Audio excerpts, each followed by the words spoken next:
When we compared this bomb spree to other recent incidents, we found some disturbing patterns. American citizens visiting terror hotspots and then returning home to launch these attacks.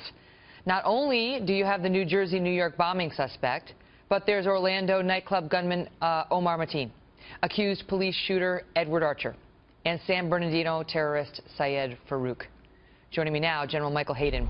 He served as director of the CIA during George W. Bush's administration. He was also director of the National Security Agency during the Bush and Clinton administrations, and now he's a principal at the Chertoff Group.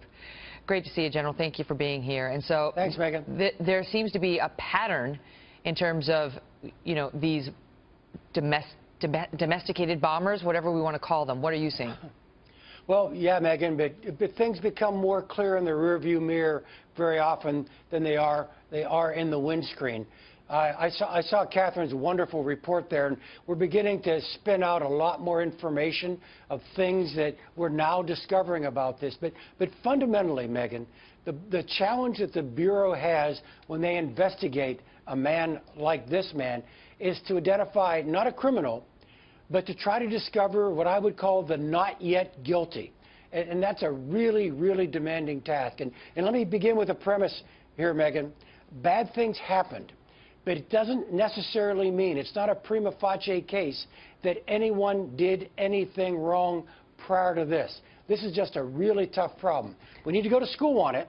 We need to take lessons learned, but we don't need to make war on institutions and people who are actually keeping us pretty safe. Well, but right, meaning the FBI, who does a great job, but, you know, that doesn't mean there isn't room for improvement. You know, when the average American sees the guy saying, I called him up and told him he was a terrorist, right before he told him he wasn't, who cares what he said after that? It's like, radar alert. He goes off to Quetta, where you only go if you know, apparently are interested in making bombs or have some, not only, but it's a terrorism hotspot, as people like you have been saying on our air. People wonder why wasn't he more on their radar? Well, you bring up a lot of really good questions. And again, Megan, we need to go to school on them. But the fact that he went to Quetta, I get it. That's kind of a Taliban homeland. It's also the home of 1 million Afghan refugees living in Pakistan. So it's not unusual for an Afghan to go back to Pakistan and visit Baluchistan. Okay, I get that. But this are. guy's dad was saying that he was a terrorist, and he committed violence amongst his own family. And the reports we got yesterday from the mother of this terrorist's daughter is that he hated America, he hated American culture, he started to get much more devout. These are all signs we've heard in prior terror cases. And if you're a trained FBI agent, or as you know, a trained CIA agent, you know what this means. That's somebody worth watching.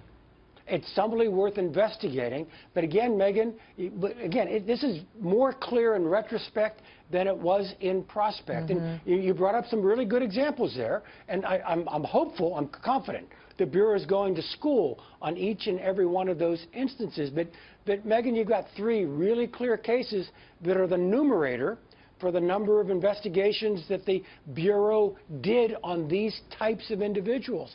The denominator is numbered in the tens of thousands.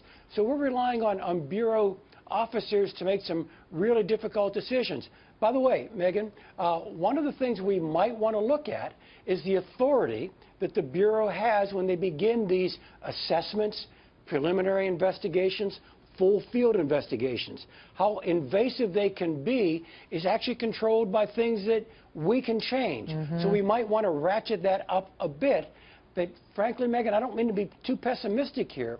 This is very hard, and we may be bumping up against some of the limits of what is possible. Yeah, now we have a constitution in this country, but our friends in Israel have accepted much more erosion of their civil rights in the name of security, and we have this debate whenever there's a terror attack here, which sadly is becoming more frequent. General, great to see you.